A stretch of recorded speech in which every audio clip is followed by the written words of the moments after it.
আসসালামু আলাইকুম ওয়া রাহমাতুল্লাহি ওয়া বারাকাতুহু। বিসমিল্লাহির রহমানির রহিম। আলহামদুলিল্লাহি রাব্বিল আলামিন ওয়াসসালাতু ওয়াসসালামু আলা সাইয়্যিদিল মুরসালিন নবিয়িনা মুহাম্মদ ওয়া আলা আলিহি ওয়া সাহবিহি আজমাইন ওয়া মান তাবি'আহুম বিইহসানিন ইলা ইয়াউমিদ্দিন, আম্মা বা'দ। ফাউযু বিল্লাহি মিনাশ শাইতানির রাজীম। বিসমিল্লাহির রহমানির রহিম। ইন্নামাল মুমিনুনা আল্লাযীনা আমানু বিল্লাহি ওয়া রাসূলিহি সুম্মা লাম ইয়ারতাবু।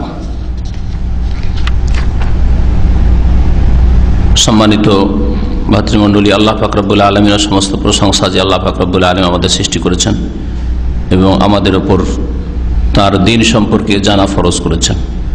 তার দ্বীনের মৌলিক বিষয় তৌহিদ, আল্লাহ পাকের একত্ব, কালিমা তাইয়্যিবা লা ইলাহা ইল্লাল্লাহ এ সম্পর্কে জানা আল্লাহ পাকের পক্ষ থেকে সর্বপ্রথম ফরজ মানুষের জীবনে। সালাত এবং সালাম নাযিল প্রিয় নবী মুহাম্মদ রাসূলুল্লাহ সাল্লাল্লাহু আলাইহি ওয়াসাল্লামের ওপর, যিনি প্রথম লা ইলাহা ইল্লাল্লাহর দিকে দাওয়াত দিয়েছেন। আল্লাহ ছাড়া কেউ সত্য মাবুদ নেই, আল্লাহ একমাত্র সত্য মাবুদ, তার ইবাদত একমাত্র সত্য দিন। আর আল্লাহ ছাড়া অন্যকে সেজদা করা, অন্যকে ডাকা এ হচ্ছে বাতিল পন্থা। আল্লাহ ছাড়া অন্যের পূজা হচ্ছে বাতিল কাজ, আর আল্লাহ ছাড়া অন্য মাবুদ হচ্ছে বাতিল মাবুদ। নবী করিম সাল্লাল্লাহু আলাইহি সাল্লাম নবী হওয়ার পরে সর্বপ্রথম দাওয়াত দিয়েছেন এই তৌহিদের দিকে। আজকের দর্সের বিষয়বস্তু হচ্ছে আকিদাতুত তাওহীদে কালিমা তাইয়্যিবায় দুটো বিষয়ের যে সাক্ষ্য প্রদান রয়েছে, শাহাদাতাইন, লা ইলাহা ইল্লাল্লাহ আল্লাহ ছাড়া কেউ সত্য মাবুদ নেই, আর মুহাম্মাদুর রাসূলুল্লাহ, মুহাম্মদ সাল্লাল্লাহু আল্লাহ পাকের রাসূল। এই দুটো কথার যে সাক্ষী দেওয়া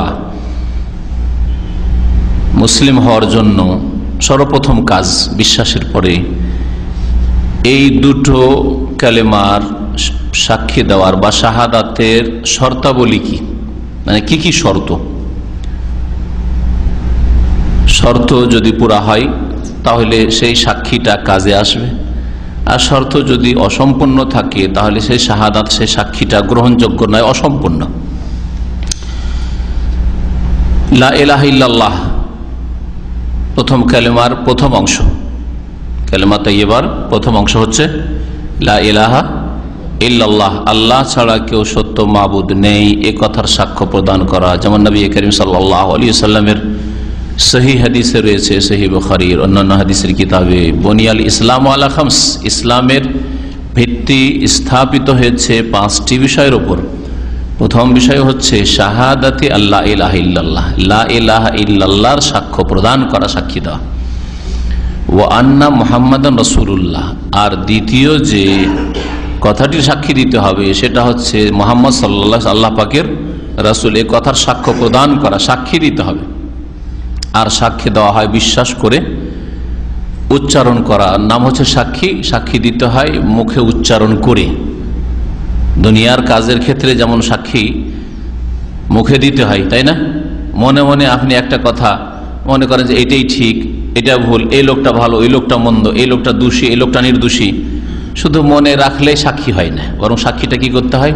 সাক্ষীকে সাক্ষ্যটাকে প্রকাশ করতে হয়, ঘোষণা করতে হয়, জানাইতে হয়, তাই না? সাক্ষ্য প্রদান করার জন্য বলা হয়, সাক্ষী দিতে হয়। তো সাক্ষী দেওয়ার জন্য বা এই সাক্ষীটা গ্রহণযোগ্য হওয়ার জন্য বেশ কিছু শর্ত রয়েছে।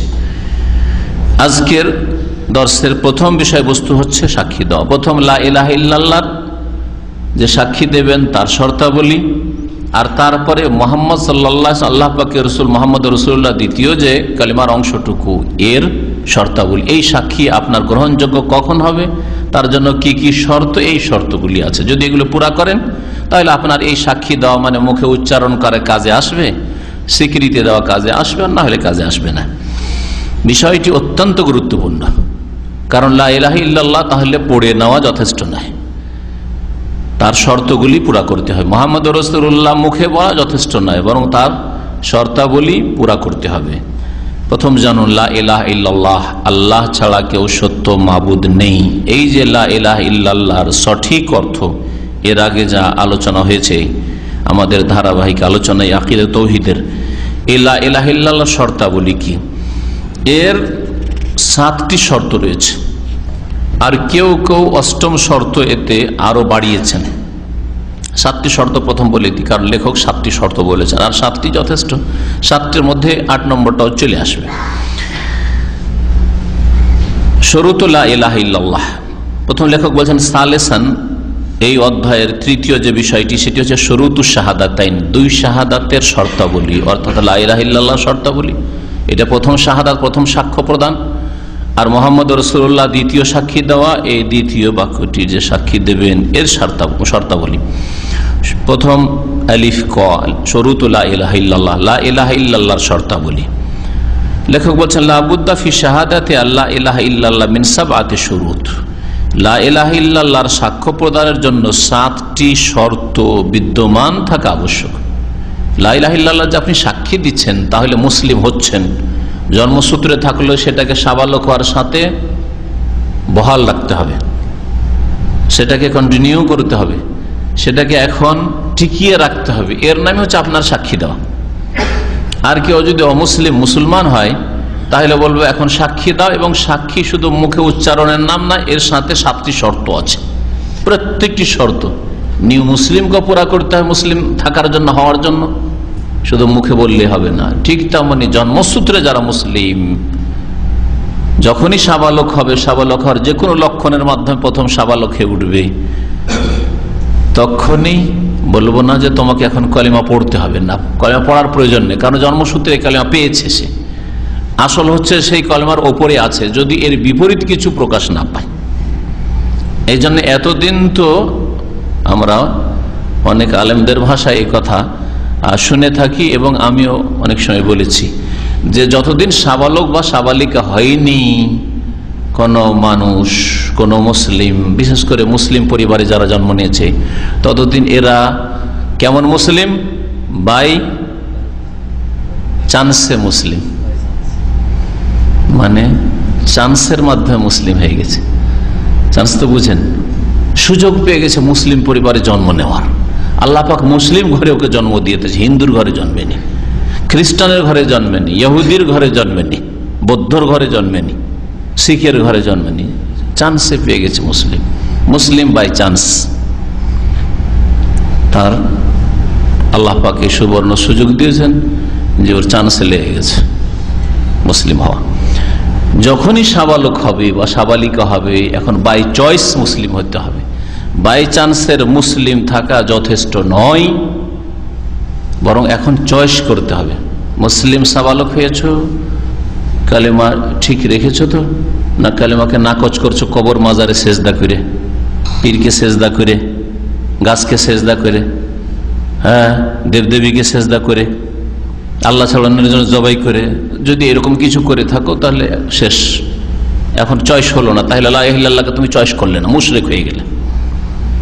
সাবালক হয়েছে তো, তাহলে এখন চয়েস করতে হবে যে তুমি মুসলিম, লা ইলাহা ইল্লাল্লাহ জন্মসূত্রে পেয়েছো, 5 ওয়াক্ত নামাজ পড়ো তো। যদি নামাজ শুরু করে দাও তাহলে মুসলিম। তুমি চয়েস করলে যে আমি মুসলিম, সেই জন্য সাবালক হওয়ার আগে থেকেই নামাজ শিখে নিয়েছি, নামাজ শুরু করে দিয়েছি। চয়েস করলেন আপনি ইসলামকে। আর যদি সাবালক হওয়ার পরেও 5 ওয়াক্ত নামাজ না কায়েম করে, তাহলে সে ইসলামকে চয়েস করলো না। আর এই বাই চান্সে জন্মসূত্রে মুসলিম থাকা কোনো কাজে আসবে না, কোনো কাজে আসবে না। স্পষ্টভাবে এই কথাটি ভালো করে শুনে রাখেন, এবং ছেলে মেয়েদেরকে ওইভাবে মানুষ করেন। যতদিন ছেলে মেয়েরা আপনার নাবালক নাবালিকা আছে, আলহামদুলিল্লাহ, বাপ মা নামাজি, বাপ মা মুসলমান, বাপ মা শিরক কুফরি করে না, নাস্তিক নয়, তারাও মুসলিম। কুল্লু মৌলুদিন ইউলাদু আল ফিতরা। কিন্তু আপনার ছেলে মেয়ে সাবালক হয়েছে, 18 বছর বয়স, আর ছেলে নামাজ পড়ে না, মেয়ে সাবালিকা হয়ে গেছে, নামাজ পড়ে না, বলছে না আমি মুসলিম, আমার ছেলে মেয়ে মুসলিম। কখনো না। শিরিক করে, নাস্তিকতার ঘোষণা করে, কখনো মুসলিম না। তার ইসলামকে সে নিজেই নষ্ট করেছে। তাহলে দিন ইসলামের জন্য বা দিন ইসলামের কালিমা লা ইলাহা ইল্লাল্লাহর জন্য বেশ কিছু শর্তাবলী রয়েছে। তা হচ্ছে সাবআতু শুরুত, 7টি শর্ত রয়েছে। লা তানফাউ কাইলাহা ইল্লা বিজতিমাইহা, এই কালিমা বলনেওয়ালার কোনো কাজে আসবে না লা ইলাহা ইল্লাল্লাহ যতক্ষণ পর্যন্ত এই 7টি শর্ত একত্রিত না হবে। 7টি শর্ত সবগুলি বিদ্যমান থাকতে হবে। 7টা শর্ত, ওর মধ্যে 2-3টে শর্ত আছে, কেউ আছে তার মধ্যে 5টি শর্ত আছে, 6টি আছে, একটা শর্ত নেই, কারোর মধ্যে 1-2টি আছে, কারোর মধ্যে সবগুলি নেই। তাহলে মুসলিম হয়নি, এর সাক্ষ্য প্রদান গ্রহণযোগ্য নয়। নিউ মুসলিম সাক্ষী দিচ্ছে কিন্তু শর্ত 7টা পুরা নাই, গ্রহণযোগ্য নাই। জন্মসূত্রে মুসলিম সাবালক হয়েছে, বলছে যে মুসলিম আমরা, কিন্তু শর্তগুলি পুরা করে, যে 7টি শর্ত রয়েছে, কিছু আছে কিছু নেই, অথবা কোনোটাই নেই, তাহলে মুসলিম নয়। লা ইলাহা ইল্লাল্লাহ তার গ্রহণযোগ্য নয়। ভালো করে শুনেন, ওয়াহি আলা সাবিলিল ইজমাল, ওই শর্তগুলি সংক্ষিপ্ত রূপে, সংক্ষেপে প্রথম শুনেন 7টা, তারপরে ওর তফসিল মানে বিস্তারিত দলিল সহ, খুব সংক্ষিপ্ত দলিল, না হলে বিস্তারিত দলিল যদি আসলে শোনানো যায়, তো একটা শর্তের উপর একটা বই তৈরি হইতে পারে, কিতাব তৈরি হইতে পারে। সংক্ষিপ্ত ভাবে প্রথম শুনিয়ে দিয়ে বলছেন, আল আউয়াল, প্রথম শর্ত হচ্ছে লা ইলাহা ইল্লাল্লাহ বলার সাথে সাথে, সাক্ষী দেওয়ার সাথে সাথে, আল ইলমু আল মুনাফিলিল জাহল, জ্ঞান থাকতে হবে লা ইলাহা ইল্লাল্লাহ সম্পর্কে, যেটা অজ্ঞতার পরিপন্থী।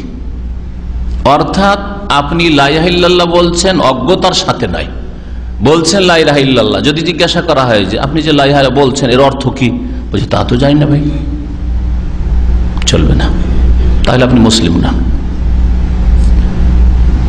নিউ মুসলিম মুসলমান হইতে আসছে আর বলছে লা ইলাহা ইল্লাল্লাহ, লা ইলাহা ইল্লাল্লাহ বলেন, এর মানে কি, বলছে তা বলতে পারি না, মুসলিমদেরকে বলতে শুনেছি, ভালো লেগেছে তাই আমি বলছি, মুসলিম নাই। জন্মসূত্রে মুসলিম সাবালক হয়েছে, লা ইলাহা ইল্লাল্লাহ, লা ইলাহা ইল্লাল্লাহ, ভাই লা ইলাহা ইল্লাল্লাহ মানে কি, বলছে তা বলতে পারবো না, জানি আমাদের এটা কলেমা তাইয়্যিবা। যেমন আমাদের দেশের অধিকাংশ মুসলমানদের অবস্থা, ভারত, বাংলাদেশ, পাকিস্তান উপমহাদেশের বা অনারব মুসলিমদের অবস্থা এরকম। পূর্ব পশ্চিমের অনারব দেশগুলির মুসলিমদের অধিকাংশের অবস্থা এরকম, লা ইলাহা অর্থই জানে না। কি ভাই লা ইলাহা মানে কি, বলছে তা বলতে পারবো না, কিন্তু জানি আমাদের এটা কালেমা না। প্রথম শর্ত হচ্ছে ইলম মানে নলেজ থাকতে হবে।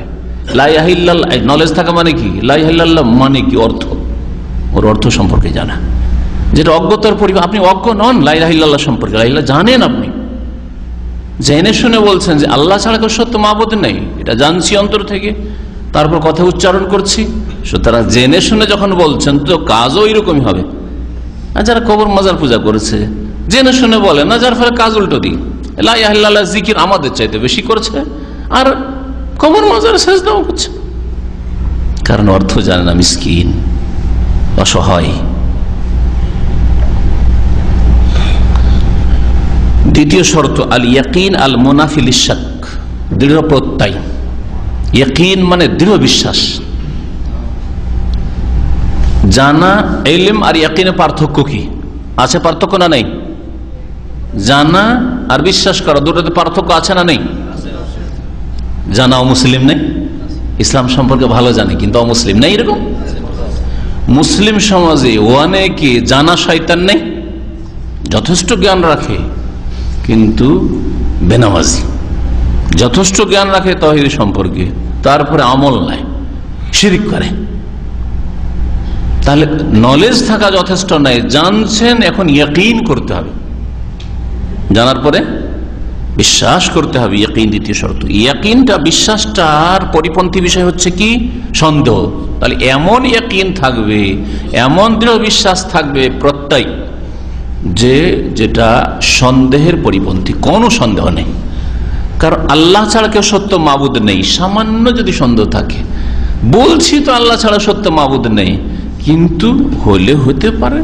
সারা বিশ্বের এত লোক, কেউ বলছে 3 খোদা, যেমন খ্রিস্টানরা, কেউ বলছে 33 কোটি দেবতা, হ্যাঁ, কেউ বলছে ভগবান পদ্ধতি, হ্যাঁ, কেউ বলছে গুরু নানক ভগবান। তো এতগুলি লোক কি মূর্খ নাকি? সব হলে হইতেও পারে যে সামান্য সন্দেহ থাকে যে আল্লাহ ছাড়া কেউ সত্য মাবুদ নেই।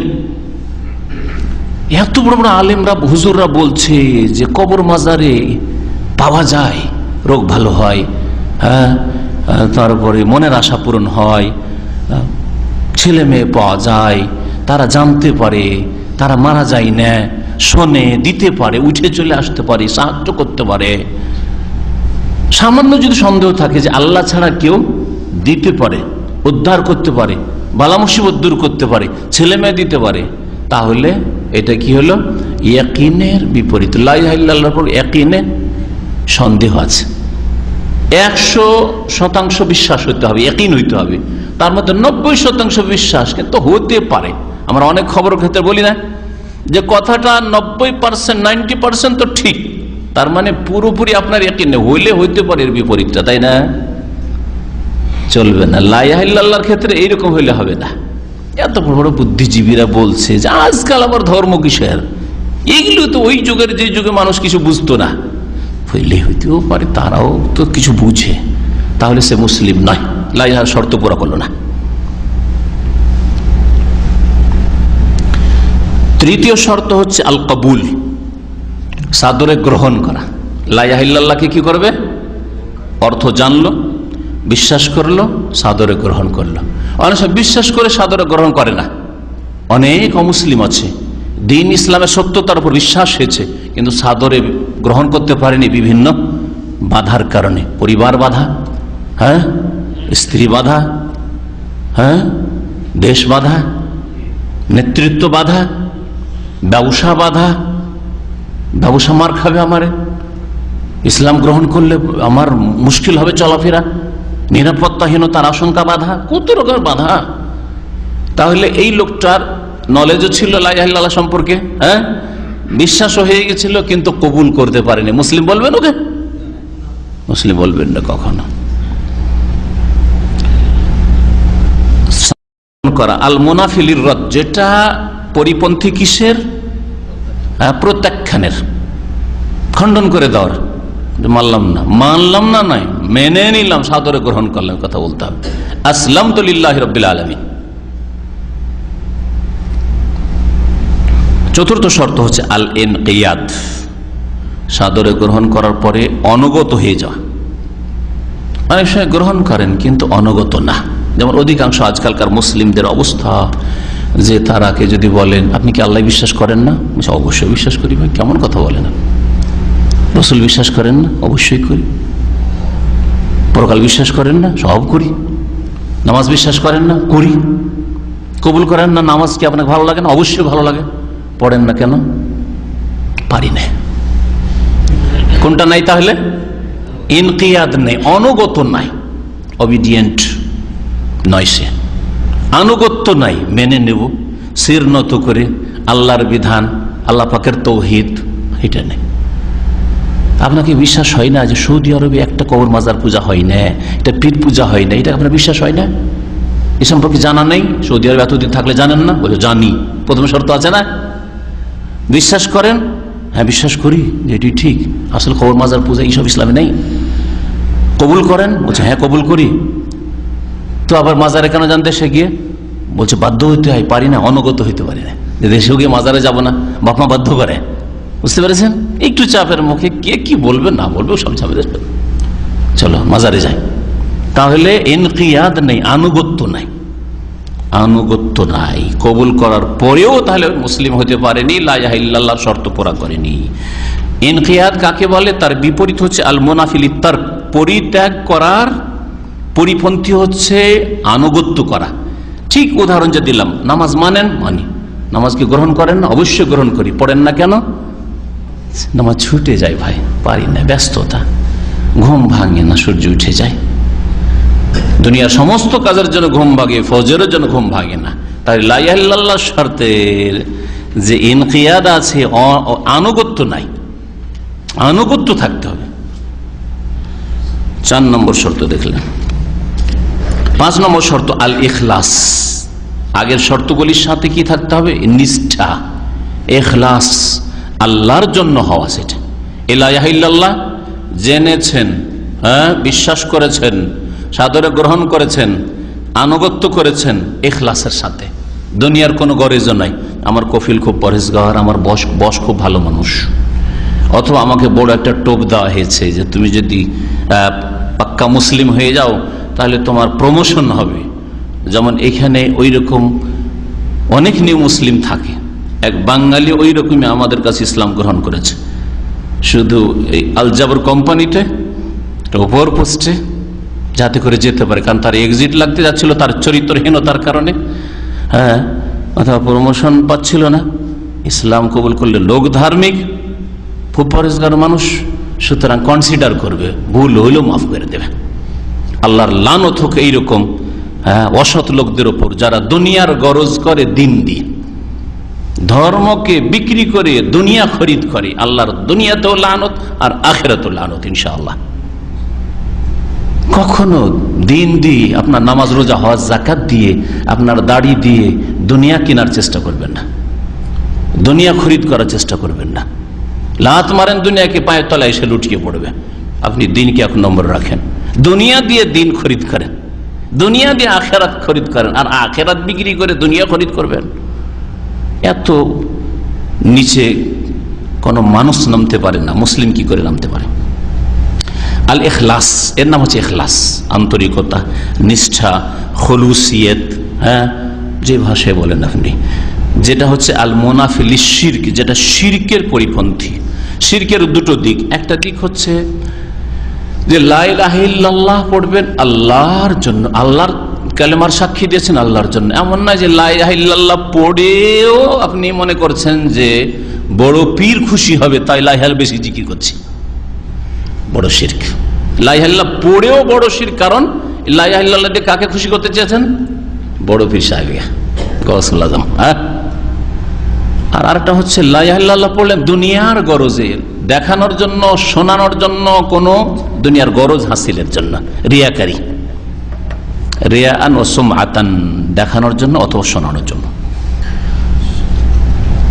যেমন অনেকে আছে নামাজ পড়তো না হয়তো, কিন্তু ইসলামিক সেন্টারের একটা চাকরি পেয়েছে, ক্লিনার, ড্রাইভার, সেজন্য নামাজ পড়ে, সুবহানাল্লাহ, ইখলাস নেই। সুতরাং লা ইলাহা ইল্লাল্লাহ কোনো কাজে আসবে না। সহি আকীদা কখনো গ্রহণ করতো না, ওই শিরকি বিদাতি আকীদাই থাকতো। কিন্তু ইসলাম সেন্টারে চাকরি প্রকাশ করলে অসুবিধা আছে, কেউ জানতে পারলে অসুবিধা আছে। ইসলাম সেন্টার যেহেতু তৌহিদ প্রচার করে, এখানে চুপচাপ নিজের ধর্ম ভিতরে রাখো বাতিলটাকে, আর এখানে বলো যে হ্যাঁ হ্যাঁ হ্যাঁ, তাহলে ইখলাস নেই। ইখলাসের বিপরীত কি? শিরক। তাহলে যদি লা ইলাহা ইল্লাল্লাহ বলে ইখলাস না থাকে, আন্তরিকতা না থাকে, তাহলে সে কি হয়ে যাবে? মুশরিক হয়ে যাবে, তার কাজটা শিরক হয়ে যাবে। 6 নম্বর শর্ত হচ্ছে আসিদক আল মুনাফিলিল কিযব বা কাযিব। দুই রকম পড়া যেতে পারে, তবে কিযব চাইতে কাযিব পড়া বেশি ভালো। কিযব মানেও মিথ্যা আর কাযিব মানেও মিথ্যা, কিন্তু কোরআনে কারীমে যেহেতু আল্লাহ পাক কাযিব বলেছেন, ওয়া জাউ আলা কামিসিহি বিদামিন কাযিব, এই জন্য কাযিবটা বেশি সুন্দর ভাষা। দুটোই জায়েজ, দুটোই বৈধ, দুটোই শুদ্ধ। আসিদক সত্যতা, আপনি লা ইলাহা ইল্লাল্লাহ সততার সাথে বলছেন, সততার সাথে বলছেন, আপনার এতে সততা আছে, যেটা আল মুনাফি বিপরীত কিসের? লিল কাযিব, মিথ্যার। কখনো মিথ্যার আশ্রয় নেবেন না। লা ইলাহা ইল্লাল্লাহকে আপনি ব্যবহার করছেন সামান্যতম এরকম কোন, যেন আপনার আচার আচরণে, কথায়, চালচলনে, ইবাদত বন্দেগীতে প্রকাশ না পায়, আপনার মধ্যে যেন সততা থাকে। সপ্তম শর্ত হচ্ছে আল মাহাব্বাতু আল মুনাফিয়া লিদিদ্দিহা ওয়া হুয়াল বাগদাউ, ভালোবাসা। তাহলে আগের শর্তগুলির সাথে সাথে সপ্তম শর্ত হচ্ছে এই কালিমাকে অন্তর থেকে ভালোবাসা। ভালোবাসবেন আপনি। আল মুনাফিয়া, যেটা কিসের বিপরীত? লিদিদ্দিহা, তার বিপরীতের বিপরীতের বিপরীত। আসলে তো বিপরীত বিপরীত হয়, সেটা কি? ঘৃণা করা। আল বাগদা, শত্রুতা রাখা, ঘৃণা করা, বিদ্বেষ রাখা, এর বিপরীত হচ্ছে ভালোবাসা। আপনার যেন লা ইলাহা ইল্লাল্লাহর সাথে ভালোবাসা থাকে, আল্লাহর সাথে ভালোবাসা থাকে। কারণ সাক্ষী কার দিচ্ছেন? আল্লাহ পাকের ওয়াহদানিয়তের। প্রথম আল্লাহর সাথে সবচেয়ে বেশি ভালোবাসা থাকে, তারপরে এই কালিমার সাথেও ভালোবাসা থাকে, লা ইলাহা ইল্লাল্লাহর সাথে ভালোবাসা থাকে। দুটোই, আল্লাহ পাকের সাথেও ভালোবাসা, আল্লাহ পাকের নামের সাথে ভালোবাসা, গুণাবলীর সাথে ভালোবাসা, আল্লাহ পাকের কালেমার সাথে ভালোবাসা, আল্লাহ এই কালেমার যে অর্থ তার সাথে ভালোবাসা, এই কালেমা মোতাবেক যারা জীবন যাপন করে তাদের সাথে ভালোবাসা, এই কালেমার যারা প্রচার করে তাদের সাথে ভালোবাসা। কালেমার সাথে ভালোবাসা মানে কালেমার সাথে সংশ্লিষ্ট যত কিছু, যত কেউ আছে, দ্বীন-ই হক, সত্য দ্বীন, এই কালেমার কিতাব হচ্ছে কোরআনুল কারীম, সুতরাং কোরআন কারীমকে ভালোবাসা। এই কালেমার প্রচারের জন্য হচ্ছে রাসূলের হাদিস ওহী, সুতরাং রাসূলুল্লাহ সাল্লাল্লাহু আলাইহি ওয়াসাল্লাম হাদিসকে ভালোবাসা। কোরআন এবং হাদিসকে সবচেয়ে উপরে রাখা, মানুষের কথাকে তার কাছে যেতে দেবে না। যেহেতু বড় বড় আলেম বলেছে, সেই জন্য একটা হাদিসকে উপেক্ষা করে আর হাদিসকে তাবিল করে আর বিকৃত করে মানুষের কথাকে ঠিক রাখবো? কখনো না। কোরআন এবং হাদিস আপনার কথায়, কাজে, জীবনে বলবৎ থাকবে। এটা হচ্ছে লা ইলাহা ইল্লাল্লাহর সাথে ভালোবাসার প্রমাণ। ভালোবাসা দুনিয়ার ক্ষেত্রে দেখা যায় অনেক সময় আপনি ভালো না বাসলেও মুখে বারবার করে বলতে হয়, জি হুজুরি করতে হয়, তাই না? বসের ব্যবহারের কারণে বা যে কোনো, এমনি মন মিলে না। অনেক সময় বস আপনার সাথে ভালোই ব্যবহার করছে, তার মনই মিলে না লোকটার সাথে, যার ফলে ওকে অন্তর থেকে ভালোবাসেন না। কিন্তু আসতেই, স্যার সালাম আলাইকুম, হাউ আর ইউ স্যার, হ্যাঁ হ্যাঁ, হোয়াট ক্যান আই ডু, কি করতে পারি, হ্যাঁ কি খেদমত, আর এসে চা সাথে সাথে দিয়ে দিলেন, চা দেওয়ার পরে আড়ে গিয়ে সবকিছু তো করছেন, বাহ্যিক মনে হচ্ছে একবারে কত আনুগত্য, ইনকিয়াদও আছে, আগের শর্তগুলি আছে। হ্যাঁ, বাহ্যিক চাল চলনে বোঝা যায় না যে আপনার সততা নেই। হ্যাঁ, আপনি তাকে গ্রহণ করতে চান না আপনার ফোরম্যান বা সুপারভাইজার বা বস হিসাবে, সব ঠিক আছে, কিন্তু অন্তরে ঘৃণা আছে, মেনেই নিতে পারেন না লোকটাকে। হ্যাঁ, আমার উপর মুদির হবে রে, আমার একই রকম শিক্ষাগত যোগ্যতা, আর তুই মুদির হয়েছিস আমার কাছে, তুইও বাঙালি আমি বাঙালি, তুই কিসের মুদির, তাই না? অন্তর থেকে ঘৃণা।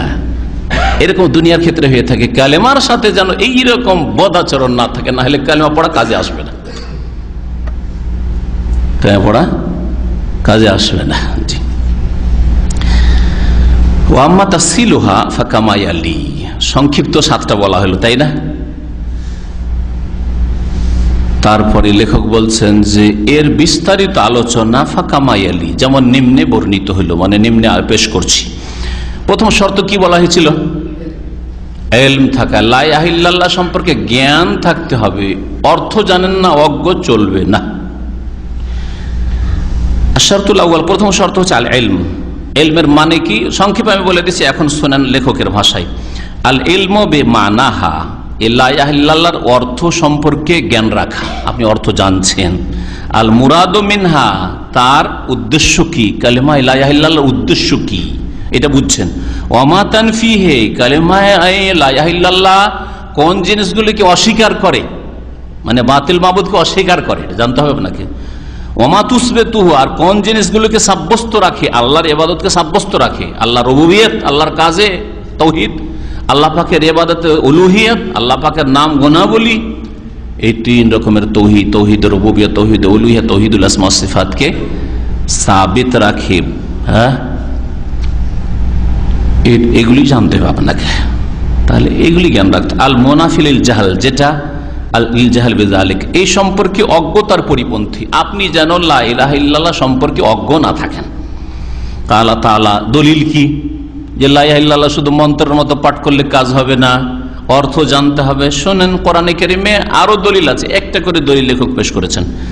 আল্লাহ তাআলা মহান আল্লাহ ইরশাদ করেন, ইল্লা মান শাহিদা বিল হাক্কি ওয়া হুম ইয়ালামুন, হ্যাঁ ওই ব্যক্তির সাক্ষী গ্রহণযোগ্য যে সত্যতার সাথে সাক্ষী দিয়ে থাকে, শাহিদা বিল হক, বা সত্যের সাক্ষ্য প্রদান করে থাকে। বিল হক সত্যের সাথেও হইতে পারে, বা মানে সাথে শাব্দিক অর্থ, আর আরেকটা হচ্ছে সত্যের সাক্ষী দিয়ে থাকে, সত্যের সাক্ষী দিয়ে থাকে। আর আল হক হচ্ছে লা ইলাহা ইল্লাল্লাহ, কালিমা হক হচ্ছে লা ইলাহা ইল্লাল্লাহ।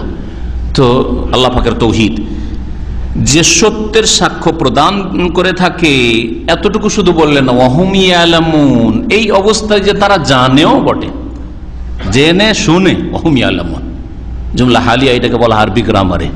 জানা অবস্থায় যাতে সাক্ষী দেয়, তাহলে যেই সময় সাক্ষী দিচ্ছিল লা ইলাহা ইল্লাল্লাহ পড়ে মুসলিম হওয়ার জন্য, সেই সময় যদি অর্থ না জানে, অর্থ জানা অবস্থায় না হয়, তাহলে আয়াত বলছে যে এর পড়া কাজে আসবে না, সাক্ষী দেওয়া কাজে আসবে না। বুঝতে পারলেন না? আয়াত শাহিদা বিল হক, সাক্ষী যেন দেয় সত্যের, লা ইলাহা ইল্লাল্লাহ, ওয়া হুম ইয়ালামুন, জেনে শুনে জানতে হবে। এই শাহিদা বিল লা ইলাহা ইল্লাল্লাহ, লা ইলাহা ইল্লাল্লাহ যেন সাক্ষ্য প্রদান করে। আল হকের তাফসীর তাহলে কি করলেন? লা ইলাহা ইল্লাল্লাহ। আর সত্যি সেটা হচ্ছে কালিমায়ে হক। আসলে এই লা ইলাহা ইল্লাল্লাহর হককে যদি না স্বীকার করেন তো হালাল হারাম জায়েজ না জায়েজ বৈধ না বৈধ করব না কিছুই মানবেন না। আপনি আল্লাহকে এক বলে মানেন না তো আল্লাহর দ্বীনেরই কি মানবেন আপনি? এটা হালাল এটা চলবে এটা চলবে না কি মানবেন আপনি? তো হক তো ওখান থেকেই শুরু হচ্ছে যে আল্লাহ এক হোক। আপনার জীবনের প্রত্যেকটি ক্ষেত্রে আল্লাহ পাক রব্বুল আলামিনের ইবাদত বন্দেগী বিধি বিধান সবকিছু চলবে। ওয়াহুম ইয়ালামুন বিকুলুবিহিম, তাদের অন্তর থেকে বা অন্তর দিয়ে তারা জানে, মা শাহিদাত বিহি আলসিনাতুহুম, যা তাদের জবানে সাক্ষী দিচ্ছে। মুখে যা উচ্চারণ করছেন লা ইলাহা ইল্লাল্লাহ, তা যেন অন্তরে কি করে? জানে।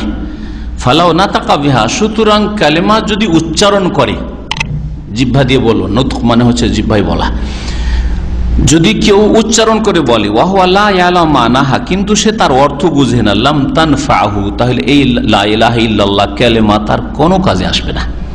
লিআন্নাহু লাম ইয়াতাকিদ মা তাদুল্লু আলাইহি, কারণ সে যেই কথাটি লা ইলাহা ইল্লাল্লাহ বুঝাচ্ছে সেটা বিশ্বাসই করলো না। তো আপনি অর্থ বুঝেন না তো কি বিশ্বাস করবেন? হ্যাঁ, আপনাকে যদি ইংরেজি ভাষায় কেউ বললেন গুড মর্নিং আর অর্থ বুঝেন না, তো এই গুড মর্নিং বললাম তুই বিশ্বাস করিস? বলছে স্যার অবশ্যই বিশ্বাস করি, অবশ্যই বিশ্বাস করি। বলছে বলতো অর্থ? বলছে স্যার তা তো জানি না। তো কি বলবেন? তুই গাধা নাম্বার 1, অর্থ জানিস না বলে বিশ্বাস করি, কেমন কথা বলবেন না? তুই অর্থ বুঝিস না, বলছে গুড মর্নিং, এই সৎ কথাটা বিশ্বাস করি, বাক্যটা ওয়ার্ডটা বিশ্বাস করি, বা এই সেন্টেন্সটা বিশ্বাস করি, ঠিক না? তো ওই রকমই কেউ যদি বলে লা ইলাহা ইল্লাল্লাহ, অর্থ জানিস? বলছে জানি না। বিশ্বাস করিস? হ্যাঁ বিশ্বাস করি। কেমন কথা? তো কি বিশ্বাস করিস? বলছে লা ইলাহা বিশ্বাস করি। কি বিশ্বাস করি? লা ইলাহা বিশ্বাস করি। আরে লা ইলাহা ইল্লাল্লাহ মানে আল্লাহ ছাড়া কেউ সত্য মাবুদ নাই, তুই বিশ্বাস করিস? বলছে তাই নাকি, এর মানে এইটা? বলছে না না ভাই আমি হিন্দু, এটা বিশ্বাস করি না। বলবে না? বলবে না? অর্থ বুঝলে পাল্টিয়ে যাবে। আরো মুশরিক অর্থ বুঝতো আবু তালেব, মন্ত্র মনে করতো না, ওই জন্য ভাতিজা বলছে আম্মে চাচা লা ইলাহা ইল্লাল্লাহ বলো, লা ইলাহা বলো চাচা, তাহলে তোমার জন্য সুপারিশ করবো, আর কোনো চিন্তা নেই। যদি আজকালকার অনারব মানুষদের বা মুসলিমদের মতো হইতো তো অসুবিধাটা কি? ভাতিজা বলছে পড়িনি, হ্যাঁ তা না, বুঝছে ভালো করে যে লা ইলাহা ইল্লাল্লাহ বলে মানে সারা জীবন যা কোনো সব ভুল, আমার বাপ যা করেছে তাই ভুল, আমার দাদা করেছে ভুল, আব্দুল মানাফ আমার দাদার বাপ যা করেছে ভুল, মানে এদেরকে বেকুব মনে করা, এইটা করতে পারবো না বাবারে। ওহো আলা মিল্লাত আব্দুল মুত্তালিব, আমরা আব্দুল মুত্তালিব ধর্মেই মরব, ঠিক না?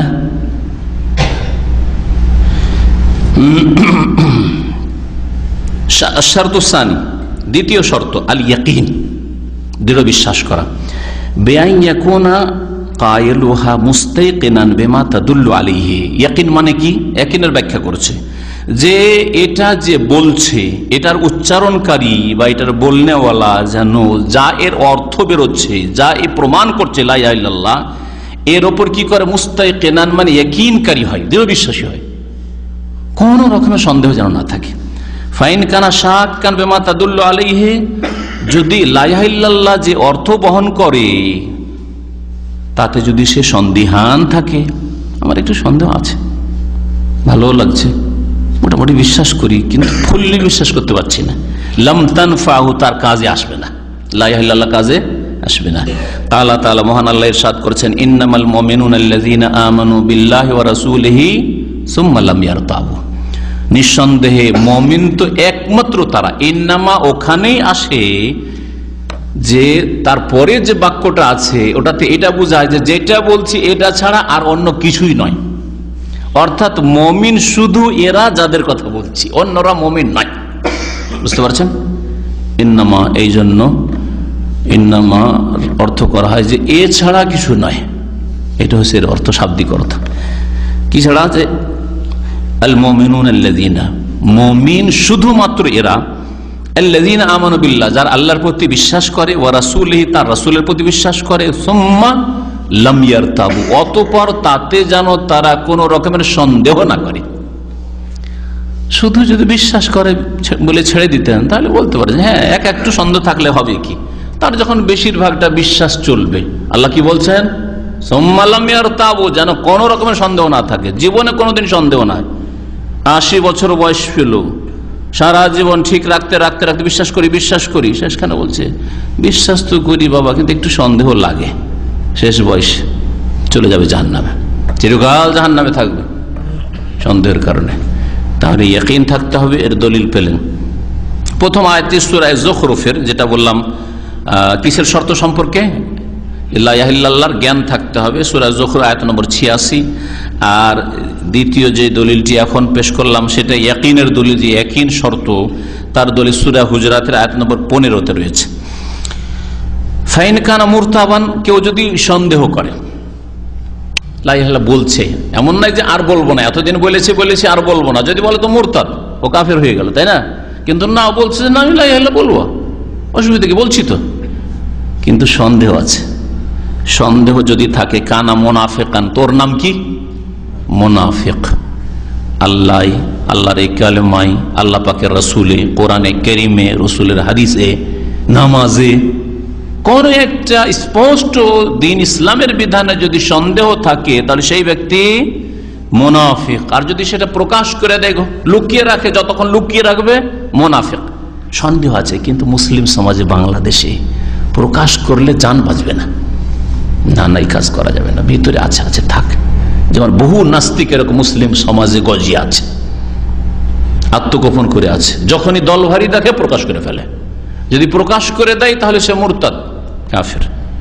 আর যদি প্রকাশ না করে, লুকিয়ে রাখে, তাহলে সে মুনাফিক, আল্লাহর খাতায় কাফের। আমাদের কাছে যে মুসলিম, কারণ তার অন্তরের কথা আমরা জানি না, বাহ্যিক দেখি যে নামাজ টামাজ তো দেখছি, অস্বীকার তো দেখি না তার পক্ষ থেকে, কিন্তু আল্লাহ পাকের খাতায় মুনাফিক হচ্ছে কাফের। যে অন্তরের মুনাফিক সে হচ্ছে কাফের, সে মুসলিম নাই, বরং ওর জন্য আরো বেশি কঠোর শাস্তি আল্লাহ বলেছেন কোরআনে কারীমে। ওয়াকাল নবী সাল্লাল্লাহু আলাইহি ওয়াসাল্লাম, এর দলিল হাদিস থেকে পেশ করেছেন। নবী করিম সাল্লাল্লাহু আলাইহি ওয়াসাল্লাম বলেছেন, মান লাকিতা ওয়ারা হাযাল হায়াত, যদি একটা আয়াত পেশ করার পরে একটি হাদিসও পেশ করছেন দলিলে। হে আবু হুরায়রা বলেছেন নবী সাল্লাল্লাহু আলাইহি ওয়াসাল্লাম, তুমি যদি কোন ব্যক্তি, মান লাকিতা, যার সাথে তুমি সাক্ষাৎ করবে, ওয়ারা হাযাল হায়াত, এই দেয়ালের পেছনে। নবী সাল্লাল্লাহু আলাইহি ওয়াসাল্লাম এক বাগানে ঢুকেছেন, আর প্রাচীন যুগের বাগানগুলি দেয়াল দিয়ে ঘেরা থাকতো, প্রাচীর দিয়ে ঘেরা থাকতো। এই প্রাচীরের পেছনে বা বাইরে যার সাথে তুমি সাক্ষাৎ করবে, ইয়াশহাদু আল্লা ইলাহা ইল্লাল্লাহ, আর সে সাক্ষ্য প্রদান করছে যে লা ইলাহা ইল্লাল্লাহ, আল্লাহ ছাড়া কেউ সত্য মাবুদ নেই, মুস্তাইকিনান কালবুহু, আর তার দিল, তার হৃদয় তার উপর দৃঢ় ইয়াকিন রাখে, প্রত্যয় রাখে, বিশ্বাস রাখে, ফাবাশশিরহু বিল জান্নাহ, তাকে কিসের সংবাদ দাও? সুসংবাদ দিয়ে দাও জান্নাতের। তাহলে জান্নাতের সুসংবাদের জন্য শুধু লা ইলাহা ইল্লাল্লাহ সাক্ষ্য প্রদান করা নয়, মুস্তাইকিনান কালবুহু, তার দিল যেন, তার অন্তর যেন কি করে, তার উপর ইয়াকিন রাখে, দৃঢ় বিশ্বাস রাখে। নবী করিম সাল্লাল্লাহু আলাইহি ওয়াসাল্লাম বলেছেন, এই হাদিস সহিহ বুখারীতে রয়েছে। ফামান লাম ইস্তাইকিন বিহা কালবাহু, সুতরাং কারো অন্তর যদি এই কালেমার প্রতি দৃঢ় ইয়াকিন, দৃঢ় বিশ্বাস না রাখে, লাম ইয়াস্তাহিকা দুখুলুল জান্নাহ, তাহলে এর অর্থ বোঝায় যে সে জান্নাতে যাওয়ার হক রাখে না, জান্নাতের অধিকারী নয়। আর শারতুস সালিস, তৃতীয় শর্ত কি বলেছিল? গ্রহণ করা, সাদরে গ্রহণ করা বা কবুল করা। কি কবুল করা?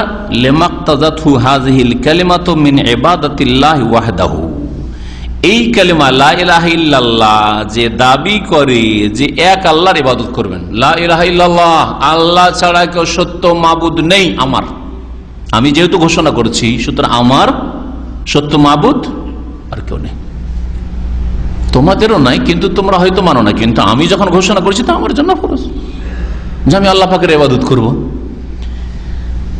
এই কালেমার দাবি হচ্ছে এক আল্লাহর ইবাদত করা। এটাকে কি করবে? কবুল করবে, সাদরে গ্রহণ করবে। ওয়াতারকু ইবাদাতে মা সিওয়াহু, আর আল্লাহ ছাড়া অন্যের ইবাদতকে ছেড়ে দেবে। ফামান কালাহা, কিন্তু যদি কেউ ওই কালেমা বলে মুখে, ওয়ালাম ইয়াকবাল যালিকা, কিন্তু সাদরে গ্রহণ না করে, মনকে মানিয়ে নিতে পারছি না, তো বলেছি, বলছে মালিকে বলছে, সবাই বলছে, সাথী সঙ্গীরা বলছে, নামাজও পড়ছে, কিন্তু মনকে মানিয়ে নিতে পারছি না, তাহলে কবুল করে নিয়েছে, বললেন না। ওয়ালাম ইয়াকবাল যালিকা, যদি একে কবুল না করে, ওয়ালাম ইয়ালতাজিম বিহি, কবুল করা মানে এর পাবন্দি করা, এর বাস্তবায়ন করছে না, লা ইলাহা ইল্লাল্লাহর বাস্তবায়ন করছে না, কানা মিনাল্লাযীনা ক্বালাল্লাহু ফীহিম, তাহলে ওদের দলে শামিল হবে যাদের সম্পর্কে মহান আল্লাহ ইরশাদ করেছেন কোরআনে কারীমে, ইন্নাহুম কানু ইযা ক্বিলা লাহুম লা ইলাহা ইল্লাল্লাহ ইস্তাকবিরুন। যখন কাফের মুশরিকদেরকে বলা হইতো, ইন্নাহুম কানু, ওরা এমন ছিল, ইযা ক্বিলা লাহুম, যখন তাদের বলা হইতো লা ইলাহা ইল্লাল্লাহ, আল্লাহ ছাড়া কেউ সত্য মাবুদ নেই, ইস্তাকবিরুন, তখন কবুল না করে, সাদরে গ্রহণ না করে অহংকার প্রদর্শন করত, অহংকার প্রদর্শন করতে। তাহলে অহংকার করা কি? কুফরি।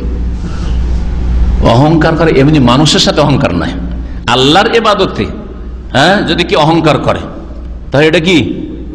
কুফরি। মানুষের সাথে অহংকার প্রকাশ করলো, ছোট সাধারণ চাকরি করে, বলছে টি বয়, আমি হচ্ছি শেখ, এই অহংকার যদি থাকে তাহলে কবিরা গুনাহ, জাহান্নামে নিয়ে যাবে নিঃসন্দেহ, কিন্তু চিরকাল জাহান্নামে থাকবে না। কিন্তু যদি আল্লাহর ইবাদতকে অহংকার করে, আমি একজন ডাক্তার, আমি একজন ইঞ্জিনিয়ার, আমি একজন পীরে কামিল, আর আমাকে আবার সেজদা করতে হয় মাটিতে এই লোকদের সাথে, না, বুঝতে পারছেন? অহংকার মানছে, নামাজ মানে সবই মানে, কিন্তু এদের সাথে বা আল্লাহকে মানলো, নামাজ সিজদা, ইস্তাকবিরুন, অহংকার করে, অহংকার করে। ইবলিসের চরিত্র কিন্তু এটা ছিল, ওর কুফরি ছিল কুফরুল ইস্তেকবার। ওলামারা বলেছেন, যারা আকীদার ওলামা, আমাদের সাথে মোটা খায় মোটা বোঝে, ইবলিসের কিসসা তো পড়ায়, কিন্তু ইবলিস কি অস্বীকার করেছিল? নাস্তিক ছিল,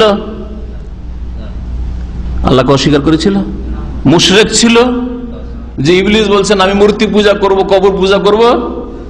ইবলিস বলেনি, ওই কোন হাদিসে আয়াতে পাবেন না ইবলিস বলেছে আমি কবর পূজা করব, ইয়া গাউসুল আজম জিলানীকে বলবো। তাহলে যারা কবর পূজা করে তারা ইবলিসের চাইতে কম না বেশি আগে, ঠিক না?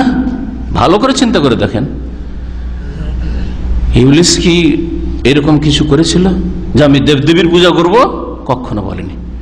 ইবলিস কি বলেছিল যে আমি জাদুটনা করব, তোমার সাথে শিরিক করব, তাছাড়া আমি থাকতে পারবো না? বলেনি। কি বলেছিল?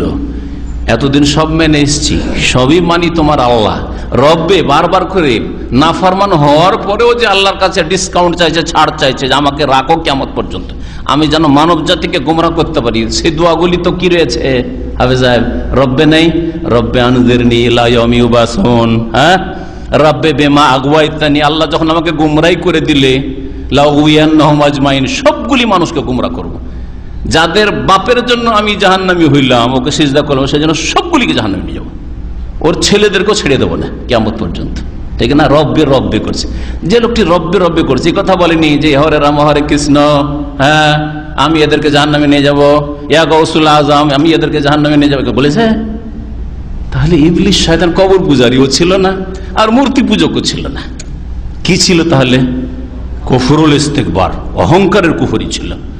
আল্লাহ তোমার সব আইন মানতে পারি, সব আদেশ মানতে পারি, কিন্তু এটা মানতে পারি না। আমি আগুনে তৈরি হইলাম, আর এই আদম মাটি থেকে তৈরি হলো, আর আমি ওকে সিজদা করব, এইটা মানতে পারি না। সুবহানাল্লাহ, এক কথাই কাফের। এটা হচ্ছে কুফরুল ইস্তেকবার, অহংকার করার কারণে কাফের হয়েছে সে।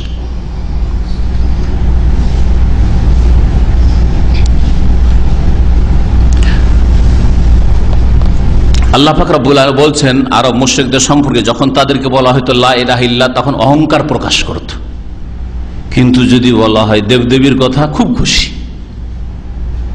খুব খুশি। বহু মাবুদের কথা খুব খুশি, বহুতে খুশি, একটাই খুশি না, এক আল্লাহ খুশি না। ওয়ায়াকুলুন, আর তারা বলতো, আইন্না লাতারিকু আলিহাতিনা লিশাইরি মজনুন, আমরা কি আমাদের দেবদেবীকে ছেড়ে দেব, উপাস্যদেরকে ছেড়ে দেব, লিশাইরি মজনুন, একজন পাগল কবির কথা শুনে, একজন পাগল কবির কথা শুনে কি ছেড়ে দেব? ছাড়বো না। মুহাম্মদ সাল্লাল্লাহু আলাইহি ওয়াসাল্লামকে কি বলতো তারা? কবি বলতো, আর পাগল বলতো, তাই না?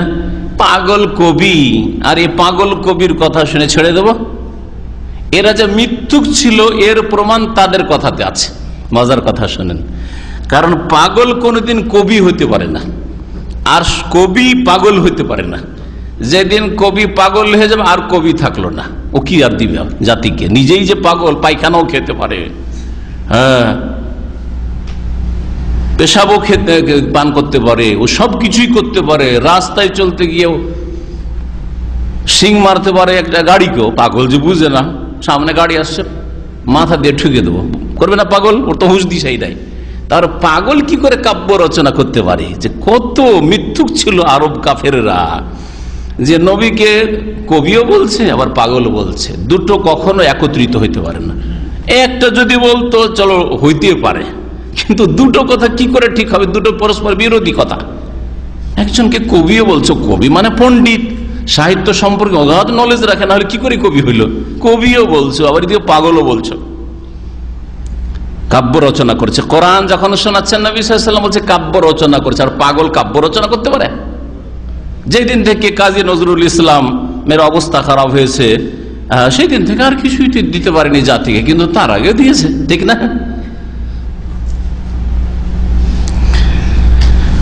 জানেন না যে কাজী নজরুল ইসলাম ওই রকমই শেষ জমানায় হয়ে গেছিল। যা হোক, তাকে যে কিছুই করা হোক না কেন, কিছু খাওয়াইয়া দেওয়া হোক বা কিছুই করা হোক, মানে শেষ জীবনে জ্ঞান বুদ্ধি ছিল না, আর কিছু দিতে পারেনি। তার আগে পর্যন্ত অনেক কিছু দিয়েছে, তাই না? জাতিকে অনেক কিছু দিয়েছে, বিদ্রোহী কবি। ওয়াহাজা কাহালে অব্বাদিল কবুর আলিয়ম, বলছেন লেখক যে এটাই হচ্ছে এই আরব মুশরিকদের অবস্থাটা হচ্ছে আজকালকার জামানার কবর পূজারীদের অবস্থার মতো। আজকালকার জামানার কবর পূজারীদের অবস্থা আর নবী সাল্লাল্লাহু আলাইহি ওয়াসাল্লামের জামানার লাত উজ্জা মানাত হুবালের পূজারীদের অবস্থা একই রকম। ফাইন্নাহুম ইয়াকুলুনা, কারণ এরা বলতো আর এরা বলছে এই কবর পূজারীরা মুসলিম সমাজের কি বলছে? লা ইলাহা ইল্লাল্লাহ। বরং আমি একটু আগে এই জন্য বললাম যে আমাদের চাইতে বেশি হয়তো জিকির করেছে অনেক কবর পূজারী। ওকে যদি জিজ্ঞাসা করেন আজকের দিনে কত জিকির করেছেন, বলছে যে 50,000 বার লা ইলাহা ইল্লাল্লাহ জিকির করেছে। আর আপনি তৌহিদ বিশ্বাসী, তৌহিদ প্রতিষ্ঠাকারী মুসলিম, যদি আপনাকে জিজ্ঞাসা করি, হ্যাঁ আব্দুল্লাহ বলেন তো আজকে কতবার লা ইলাহা ইল্লাল্লাহ পড়েছেন, বলছে হবে 25-50 হবে, হয়তো বলতে পারবো না। তা আপনার চাইতে বেশি হয়তো জিকির লা ইলাহা ইল্লাল্লাহ ছাড়ছে।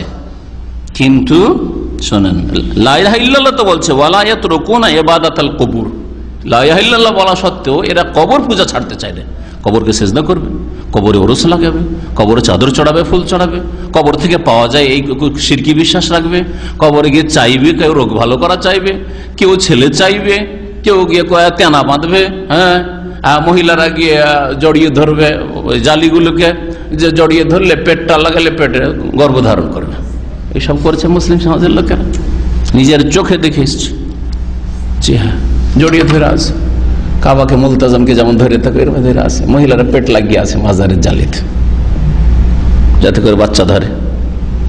আউযুবিল্লাহ। লা ইলাহা ইল্লাল্লাহ তো পড়ছে, কিন্তু কবর পূজা ছাড়তে চায় না। ফালা ইয়াকুনুনা কাবিলিনা লিমান লা ইলাহা ইল্লাল্লাহ। তাহলে এই কবর পূজারীর মধ্যে লা ইলাহা ইল্লাল্লাহর অর্থ কবুল হওয়ার গুণ নেই, শর্ত নেই। লা ইলাহা ইল্লাল্লাহ পড়ছে, জিকির করছে, কিন্তু আপনি যে বলছেন লা ইলাহা ইল্লাল্লাহ আল্লাহ ছাড়া কেউ মাবুদ নেই, আর সেজদা করা শিরক, কেন সেজদা করছেন? হ্যাঁ, চাওয়া আল্লাহ ছাড়া অন্যের কাছে চাওয়া শিরক, কেন চাইছেন? জান আপনি ওয়াহাবি। একটা বলে দিবে এই গাল ওয়াহাবি, গাল মনে করলো ওয়াহাবি মানে তো ইসলামের মধ্যে নেই, আর আমরা হচ্ছে সুন্নি। কবর পূজারীরা মুসলিমদেরকে দুই ভাগে ভাগ করেছে, ওয়াহাবি নয় সুন্নি। আপনি যদি কবর পূজা না করেন তাহলে সুন্নি থাকলেন না। যত সুন্নত বিরোধী কাজ করে, রসুলের তরিকা বিরোধী কাজ করে, তত বড় পাকা সুন্নি হবেন তাদের ভাষায়। মিলাদ করেন, হালুয়া রুটি করেন, কবর মাজার পূজা করেন, ওরসে যান, বিদাতি জিকির করেন, নবী সাল্লাল্লাহু আলাইহি ওয়াসাল্লাম বিরোধিতা, সুন্নত বিরোধী কাজ করলেই নবী সাল্লাল্লাহু আলাইহি ওয়াসাল্লামের আনিত দ্বীন তাওহীদ আর সুন্নাত বিরোধী কাজ করলেই সুন্নি হয়, আর দলিল চাইলে ওয়াহাবি হয়ে যায়। এটা হচ্ছে ওয়াহাবির সংক্ষিপ্ত পরিচয়। যদি বলা হয় নবী সাল্লাল্লাহু আলাইহি ওয়াসাল্লাম করেননি সেই জন্য করি না, খোলাফা রাশিদিন করেননি সেই জন্য করি না, সাহাবায়ে কেরামদের যুগে ছিল না সেই জন্য করি না, বলি না, তো বলি এরাই তো ওয়াহাবি। তাহলে ওয়াহাবি হওয়াটা মন্দ না ভালো? অবশ্যই ভালো, এতে কোনো সন্দেহ নেই। যারা বলে দ্বীনের মাসলা মাসাইলের জন্য, দ্বীনের হ্যাঁ আর না এর জন্য কোরআনের দলিল লাগবে, না হয় রাসূলের হাদিসের দলিল লাগবে। মানুষের কথা দলিল হয় না, মানুষের কথার জন্য, বুজুর্গানি কথার জন্য দলিল লাগে কোরআন হাদিস থেকে।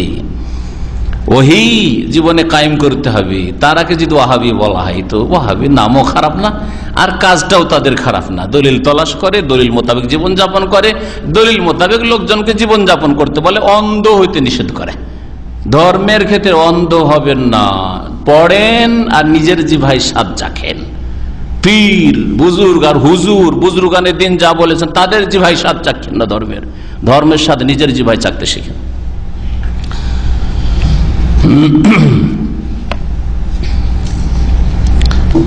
আশারতুর রাবে চতুর্থ শর্ত ছিল কি আল ইনকিয়াদ, মানে আনুগত্য করা।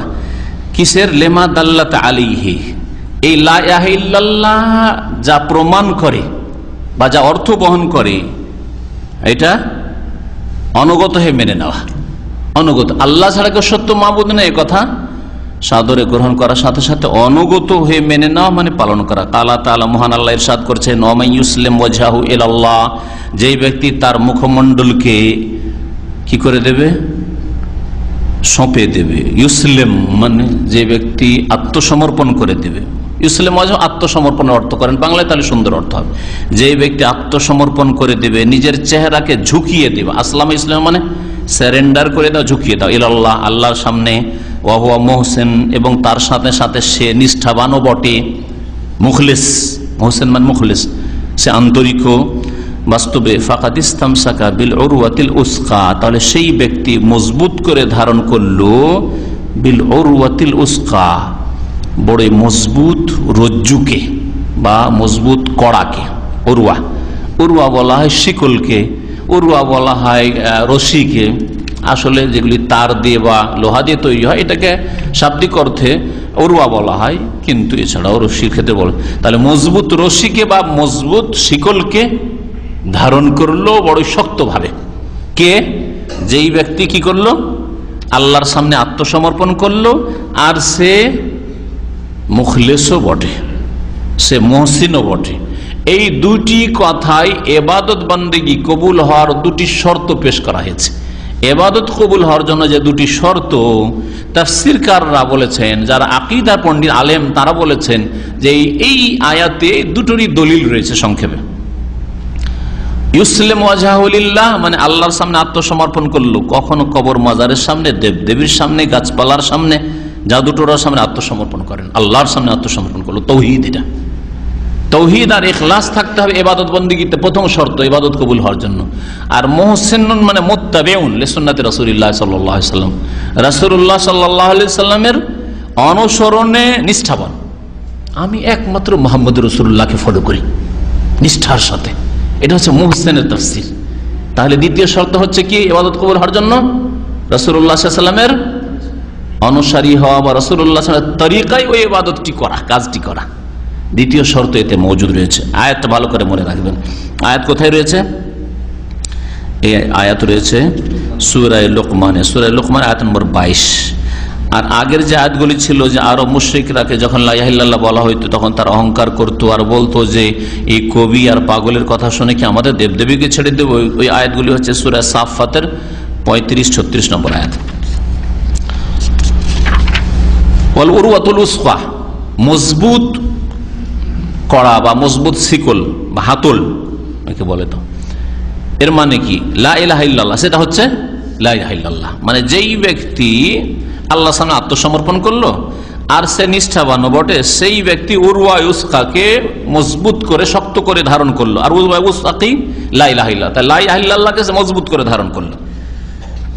ও মানা ইউসলিম ওয়াজহা, ইউসলিম ওয়াজহা মানে ইয়ানকাদু লিল্লাহ, আল্লাহর জন্য আনুগত্য হইল, আনুগত্য করলো, অনুগত হইল। বিল ইখলাস লাহু, তার জন্য নিষ্ঠার সাথে, মুহসিন নিষ্ঠার সাথে।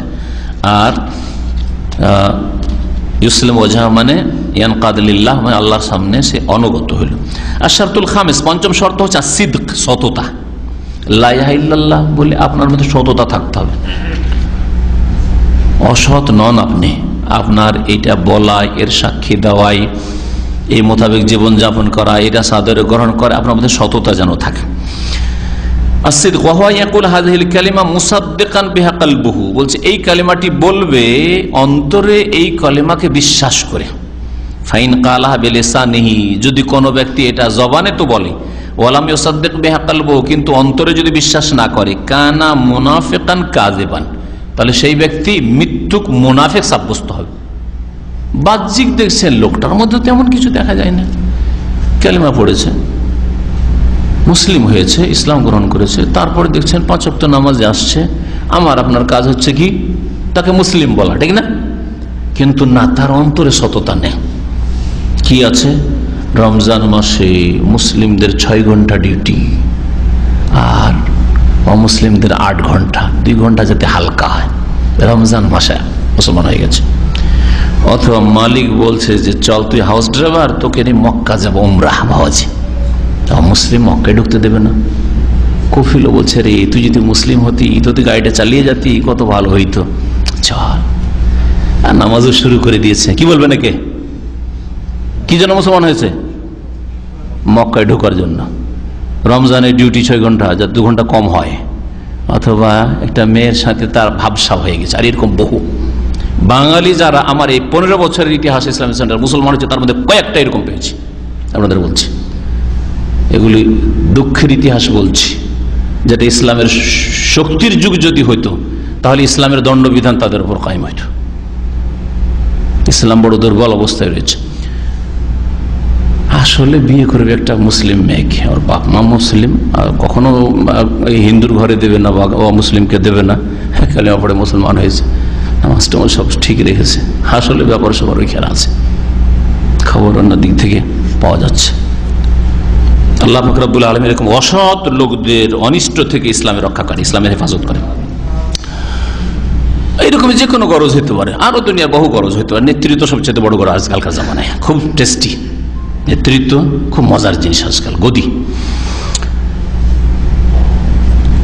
ওয়ালাম ইউসাদ্দিক বিহা কলবুহু, যদি মুখে বলে আর অন্তরে বিশ্বাস না করে, কানা মুনাফিকান কাযিবান, তাহলে সে মিথ্যাবাদী মুনাফিক। আল্লাহ তাআলা মহান আল্লাহ ইরশাদ করেন, ওয়ামিনান নাস মান ইয়াকুল, আর মানুষের মধ্য থেকে কেউ কেউ বলে, আমান্না বিল্লাহ, আমরা আল্লাহর প্রতি বিশ্বাস করেছি, ওয়া বিল ইয়াউমিল আখির, আর পরকালে বিশ্বাস করি, ওয়া মা হুম বিমুমিনিন, কিন্তু মুমিন না তারা। আল্লাহ বলছেন অনেকে আছে এরকম, বলে আল্লাহর প্রতি বিশ্বাস করি, পরকালে বিশ্বাস করি, কিন্তু আসলে মুমিন না। নবী করিম সাল্লাল্লাহু আলাইহি ওয়াসাল্লামের জামানায় মক্কায় মুনাফিক পয়দা হয়নি, কারণ কুফরি শক্তি যদি শক্তিশালী থাকে তো মুনাফিক পয়দা হয় না। ওরাই মাথা উঠিয়ে আছে, মুনাফিক কেন পয়দা হয়? ভারতে যদি, নেপালে কেউ যদি মুসলমান হয় তো জানতে হবে সে বিপরীত অবস্থা, ওখানে ইসলাম গ্রহণ করলে কোন সাথে কি পাবে মুসলিমদের কাছে, গরিবদের কাছ থেকে কিছু পাওয়ার তো আশা নেই, মুসলমান হচ্ছে, তাহলে ইসলাম ভালো হওয়ার কথা। কিন্তু ওই লোকটাই যদি সৌদি আরবে এসে বা কুয়েতে এসে মুসলমান হয়, এখানে দেখছে না মুসলিমরাই তো মজবুত, এখানে তো অনেক বেনিফিট আছে রে বাবা, হয়তো আসলে নাই ভাবতে পারে, একমাত্র বেনিফিট ফায়দা হচ্ছে আল্লাহ পাকের কাছে, কিন্তু ভাবলো এখানে মুনাফিক তৈরি হতে পারে, দুনিয়ার বিভিন্ন গরজে মুনাফিক তৈরি হওয়া। তো নবী সাল্লাল্লাহু আলাইহি সাল্লামের ইতিহাস প্রমাণ করে যে মক্কায় একটা মুনাফিক ছিল না, মদিনা আসতেই আব্দুল্লাহ বিন উবাই রাইসুল মুনাফিকিন, এই মুনাফিকদের নেতা, নেতৃত্বে অনেক মুনাফিক তৈরি হল। উহুদের যুদ্ধে 1000 মুসলিম যাচ্ছে, রাস্তা থেকে 300ই ফিরে চলে আসছে, 1000-এর মধ্যে 300ই মুনাফিক, তার মানে সুবহানাল্লাহ 3 ভাগের 1 ভাগ, 1/3 মুনাফিক মুসলিম পরিবেশের। এই ছিল মদিনায়। কিন্তু ওইগুলো যখন মক্কা বিজয় হয়ে গেল তখন ঠান্ডা পড়তে শুরু হলো, না করা যাবে না।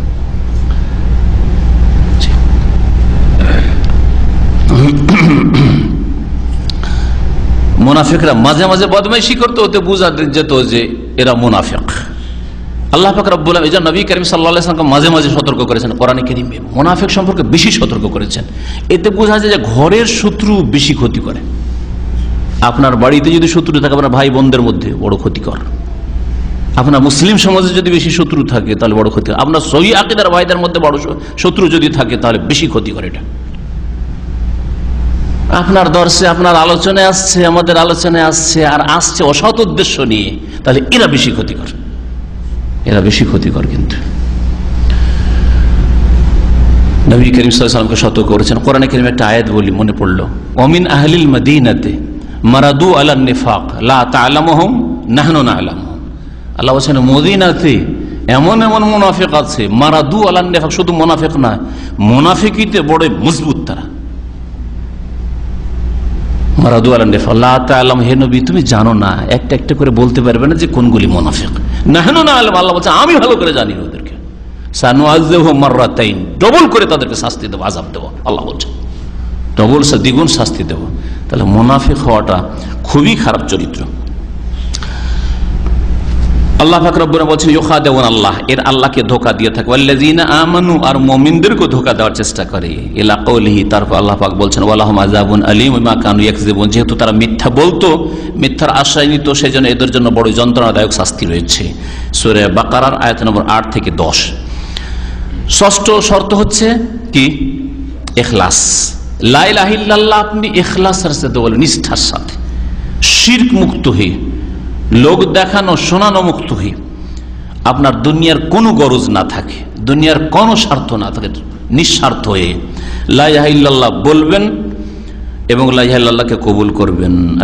ওয়াহুয়া ইখলাস কাকে বলে? ওয়াহুয়া তাসফিয়াতুল আমাল মিন জামিই শাওয়াইবিশ শিরক, শিরকের সমস্ত রকমের আবর্জনা থেকে বা গন্ধ থেকে আমলকে পরিষ্কার পরিচ্ছন্ন করা। তাসফিয়া মানে পরিষ্কার পরিচ্ছন্ন করা। আপনার আকীদায়, আমলে, ইবাদতে যেন শিরকের কোন রকমের আবর্জনা না থাকে। শায়েবা আর বহুবচন হচ্ছে শাওয়াইব, মানে কোনো ময়লা আবর্জনা না থাকে। আপনার মধ্যে বড় শিরক নেই, কবর মাজার পূজাও নেই, আর আপনার মধ্যে দেব দেবীর পূজাও নেই, আপনার জাদুটোনার মতো শিরকি কাজ ওইসবও নেই, তাবিজ পর্যন্ত নেই হয়তো, কিন্তু লোক দেখানো নিয়ত আছে।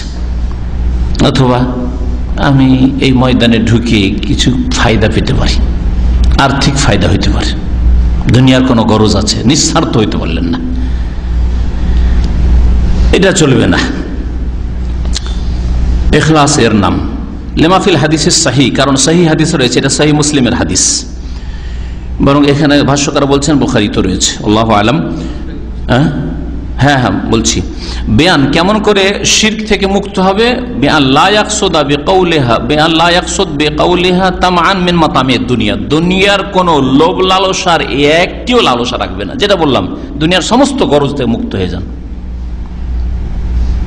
কিচ্ছু না। যদি এতটুকু গরজ থাকে যে আমি দিনের খেদমতের মাধ্যমে ফেমাস হব, লোকে চেনুক, জানুক, লোকে সুনাম করুক, সব বরবাদ করে দিল। ইখলাস নেই, লা ইলাহা ইল্লাল্লাহ, এদিকে তৌহিদ তৌহিদ, হ্যাঁ তৌহিদের খেদমত, কিন্তু আসলে দুনিয়ায় খ্যাতি অর্জন করা, কিন্তু ওই হুকুম আপনার লাগাবার অধিকার নেই। হ্যাঁ, আপনি যে মানুষের হুকুম লাগিয়ে দেবেন, সে আল্লাহ পাক লাগাবে, যে না তোর মধ্যে কিন্তু এটা ছিল, আল্লাহ এই রোগ থেকে যেন আমাদের হেফাজত করেন। কিন্তু আপনি কারো আচরণ দেখে এটা বলবেন না যে এই লোকটা আসছে আসলে লোক দেখানো আসছে, কখনো বলবেন না এই লোকটা আসছে লোক দেখানো, কখন আপনার অধিকার নেই, কারণ আপনি তার অন্তর জানেন না, কি অন্তর নিয়ে আসছে।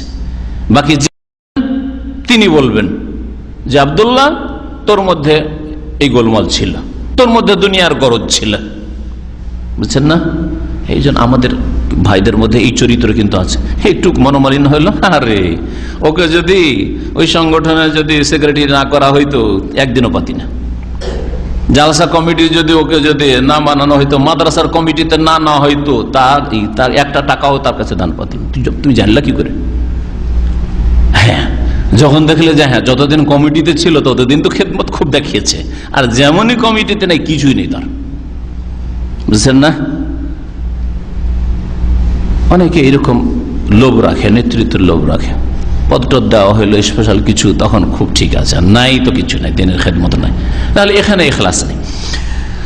তো নবী করিম সাল্লাল্লাহু আলাইহি ওয়াসাল্লাম বলেছেন, মিন হাদিস ইতবান বিন মালিক রাদিয়াল্লাহু তাআলা আনহুর হাদিসে বর্ণিত রয়েছে, কাল নবী সাল্লাল্লাহু আলাইহি ওয়াসাল্লাম বলেছেন, ফাইনাল হারাম আলান নার, আল্লাহ পাক জাহান্নামের হারাম করেছেন, মান কালা, ওই ব্যক্তিকে যে বলে লা ইলাহা ইল্লাল্লাহ, আল্লাহ ছাড়া কেউ সত্য মাবুদ নেই, ইয়াবতাগি বিযালিকা ওয়াজহাল্লাহ, এর মাধ্যমে সে আল্লাহ পাকের সন্তুষ্টি চায়। লা ইলাহা ইল্লাল্লাহ শুধু বলে না, বলে কি করে? কালা লা ইলাহা ইল্লাল্লাহ ইয়াবতাগি বিযালিকা ওয়াজহাল্লাহ, আল্লাহ পাকের চেহারা চায়, মানে আল্লাহ পাকের সন্তুষ্টি চাই, রেজামন্দি চাই।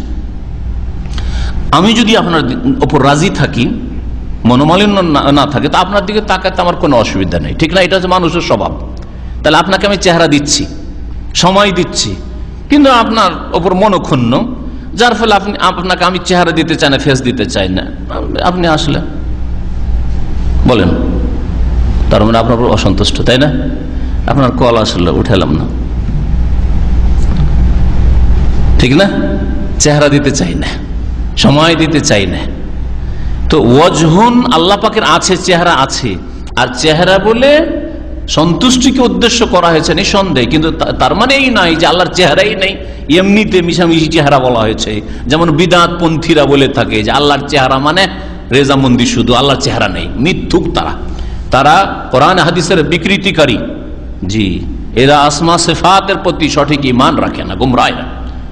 যারা বলে আল্লাহর চেহারা মানে সত্তা, বা আল্লাহর চেহারা মানে শুধু রেজামন্দি, আর আল্লাহর হাত মানে কুদরত, হ্যাঁ, আল্লাহ পাকের চক্ষু মানে রক্ষণাবেক্ষণ, এরা গুমরাহ পথভ্রষ্ট।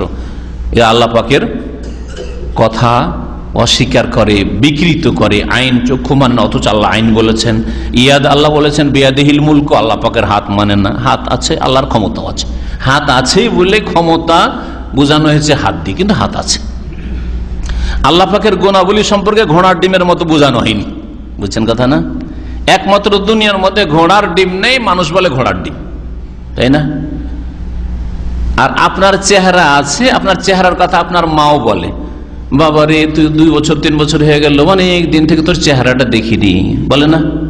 আমাদের আঞ্চলিক ভাষায় বলে, বাবু রে তোর চেহারাটা যে কখন দেখতে পাবো, বলে না? বলে না? তার মানে কি আপনার মা এটাই বলছে যে চেহারাটাকে পাঠিয়ে দেন? হ্যাঁ, এটুকু পাঠিয়ে দেন, শুধু এটুকু দেখবে, আপনার হাত পা দেখতে চাই না নাকি? হ্যাঁ, তো আপনার চেহারা আছে বলে আপনার মা বলেছে চেহারা। ওই রকমই আল্লাহ পাক রব্বুল আলামিনের চেহারা আল্লাহ পাকের মতো আছে, আর চেহারা বলে সন্তুষ্টি উদ্দেশ্য করা হয়েছে, সেটা আলাদা ব্যাপার। ইবতাগি বিযালিকা ওয়াজহাল্লাহ, আল্লাহ পাক রব্বুল আলামিন সন্তুষ্টির ইচ্ছা রাখে লা ইলাহা ইল্লাল্লাহ দিয়ে। এটা হচ্ছে ইখলাস। আপনি কেন লা ইলাহা ইল্লাল্লাহ পড়েছেন? আল্লাহকে রাজি করতে চান, আল্লাহকে পেতে চান, আল্লাহ পাকের চেহারাটা দেখতে চান, আল্লাহ পাকের দর্শন যেন দিদার হাসিল হয় কিয়ামতের দিনে, আল্লাহ পাক যেন আপনার উপর আমার উপর রাজি হয়ে যান, সেই জন্য লা ইলাহা ইল্লাল্লাহ পড়েছি। এই লা ইলাহা ইল্লাল্লাহ কবুল হবে আল্লাহ পাকের কাছে, আর না হইলে শর্ত পুরা করলেন না আপনি। আশ-শারতু সাবিক, 7ম শর্ত হচ্ছে আল মাহাব্বাতু লিহাযিল কালিমা, এই কলেমাকে ভালোবাসতে হবে। ওয়ালেমা তাদুল্লু আলাইহি, আর যা কলেমা প্রমাণ করে, কলেমা প্রমাণ করে যে এতে আল্লাহর একত্বের কথা বলা হয়েছে। আল্লাহর সাথে মহাব্বত, হ্যাঁ, আল্লাহ পাকের একত্ব, তৌহিদের সাথে মহাব্বত। তাহলে তৌহিদের সাথে মহাব্বত হলে শিরকের সাথে ঘৃণা হইতে হবে। আপনি তৌহিদকেও ভালোবাসেন, মানে নামাজকেও ভালোবাসেন, হ্যাঁ, কোরবানিকেও ভালোবাসেন, আবার ওই মাজারকেও ভালোবাসেন, মাজারে সিজদা করাকে ভালোবাসেন। ওটাও তো দিনেরই খিদমত, ওটা মুসলিমদেরই তো পবিত্র স্থান, যেমন কবর পূজারীদের অবস্থা। আপনি কাবা শরীফের গেলাপ ছোঁয়াটাকেও ভালোবাসেন, আর ওই কবর মাজারের উপর যে গেলাপ চাদর চড়াচ্ছে ওটাকেও ভালোবাসেন। নাই, লা ইলাহা ইল্লাল্লাহর শর্ত পুরা করেননি আপনি। তাহলে ভালোবাসলে বিপরীতকে ঘৃণা করতে হবে, যেটা তার বিপরীত তাকে ঘৃণা করতে হবে, এটা হচ্ছে আসল ভালোবাসা। তো এই কলেমাকে ভালোবাসতে, এই কলেমার যে অর্থ বহন করে তাকে ভালোবাসতে, ওয়ালি আহলিহাল আমিলিনা বিমুক্তাদাহা, আর ওই সব লোকদেরকে ভালোবাসতে হবে যারা এই কলেমা মুতাবিক, কলেমার দাবির প্রতি আমল করে।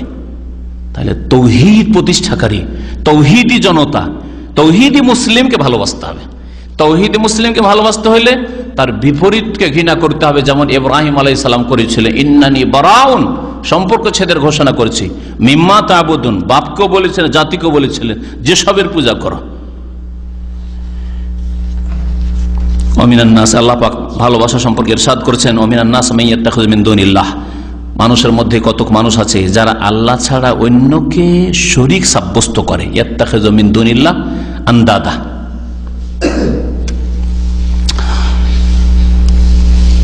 ইউহিব্বুনাহুম, আর আল্লাহ ছাড়া অন্য শরীকদেরকে ভালোবাসে। কি করে? ভালোবাসে। কাহুব্বিল্লাহ, কার মতো?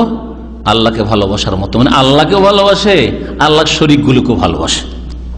যেমন ভারতে বা ভারত উপমহাদেশে, ভারত বলতে সবগুলি বুঝাই, কিন্তু আমি ভারত, বাংলাদেশ, পাকিস্তান সব এলাকাতে পাবেন মুসলিমদের মধ্যে রাম কি রহিম একসাথে, লোকটার সাথে কথা বললাম, রাম কি রহিম কিছুই বললো না। শুনেছেন এরকম প্রবাদ আছে, রামকে রহিমের সমান করে দিলা। রামকে রহিমের, রহিম মানে আল্লাহ আর রাম মানে হিন্দুদের দেবতা, কথা বুঝতে পারছেন না? সমান করে দিল। ওই রহিমকে ভালোবাসে, রামকে ভালোবাসে, বুঝতে পেরেছেন? আচ্ছা, ওইটা তো দিলাম না, হয় হিন্দুদের এর কথা। মুসলিমদের সংশোধন করেন, ওদের ওই কি বলবেন, মুসলিমদের আল্লাহকেও ভালোবাসি, এই জন্য আল্লাহকে সেজদা করে নামাজ পড়ি, আর বড় পীর সাহেবকে ভালোবাসি, সেই জন্য পয়সা আছে, বছরে একবার বাগদাদ শরীফ যায়, বাবার কাছে কিছু চেয়ে আসি। দেখলেন, আল্লাহর হক নিয়ে গিয়ে বাবাকে দিয়ে দিল। আল্লাহকে ভালোবাসি আর বাংলাদেশ 12 আউলিয়ার দেশ, 12 আউলিয়াকে ভালোবাসি, আর ভালোবাসার জন্য 12 আউলিয়ার মাজারে ওরসেও যাই, ওদেরকে ভালোবাসে। ভালোবাসা যতটা, এর মানে এই নয় যে তাদেরকে আমরা ঘৃণা করি না, কখনো না, এটা বুঝবেন না।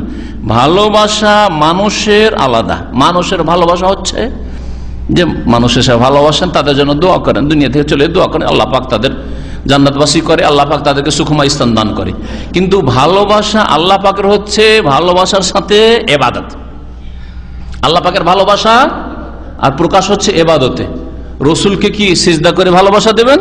রসুলকে তো ভালোবাসি, রসুলকে আনুগত্য করে ভালোবাসা দেব, হ্যাঁ, রসুলের দরুদ পেশ করে ভালোবাসা দেব তার তরিকাই। রসুলের দিন প্রচার করে ভালোবাসার প্রমাণ পেশ করব, কিন্তু সেজদা দিয়ে রসুলকে ভালোবাসা দেব। হ্যাঁ, মদিনায় গিয়ে বলবো যে ইয়া রাসূলুল্লাহ, আমার এখনো নাকলে কেফালা তানাজুলটা হয়নি, একটু একটু দয়া করুন, তারাহাম ইয়া নবী আল্লাহ তারাহাম। এটা ভালোবাসা দিলেন না, আপনি শিরক করলেন, আপনি আল্লাহর হক দিয়ে দিলেন, বুঝছেন না?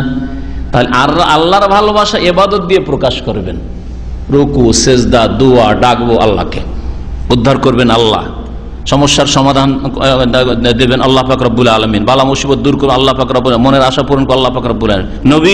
নবীর ভালোবাসার ধরন আলাদা, মা বাবার ভালোবাসার ধরন আলাদা, স্ত্রীর ভালোবাসা, স্ত্রীকেও ভালোবাসেন আর বাপ মাকেও ভালোবাসেন, ভালোবাসার ধরন আলাদা কিনা? তাহলে একই পরিবারে বাপ মাকে আলাদা করে ভালোবাসছেন, স্ত্রীকে আলাদা করে ভালোবাসছেন। স্ত্রীকে ভালোবাসা দেওয়ার জন্য পাশে শুইছেন, কত জামত ফুর্তি করছেন, যেই সম্পর্ক স্ত্রীর সাথে সেই সম্পর্ক কখনো কল্পনাতে আসে না অন্যদের সাথে, ঠিক না? কিন্তু বাপ মায়ের সাথে আবার আলাদা ভালোবাসা। যদি বলেন যে যখন স্ত্রীকে ভালোবাসি তো মার মতোই ভালোবাসবো, ওফ, তোমাকে দেখতে আমার মায়ের মতোই লাগে, চলবে? বিবিকে হারাম করে দিবেন আপনি, তাই না? জেহার করে বিবিকে হারাম করে দিবেন, তুমি দেখতে আমার মায়ের মতো, অভিজ্ঞ আমার মায়ের মতো, গেল আপনার স্ত্রী, তাই না? আস্তাগফিরুল্লাহ। তাহলে বাপ মায়ের ভালোবাসার ধরন আলাদা, স্ত্রীর ভালোবাসার ধরন আলাদা, ছেলে মেয়ের ভালোবাসার ধরন আলাদা। ছোট্ট মেয়ে, এমনকি একটাই মেয়ে 10 বছরের নিচে পর্যন্ত ছিল, কোলে নিয়েছেন, আদর করেছেন, চুমো দিয়েছেন। 18 বছর আপনার মেয়েকে চুমন দেন তো দেখি, জুতা খেতে হবে কেনা, ওই মেয়েটি জুতিয়ে দেবে, ঠিক না? তাহলে দেখছেন ভালোবাসার ধরন আলাদা।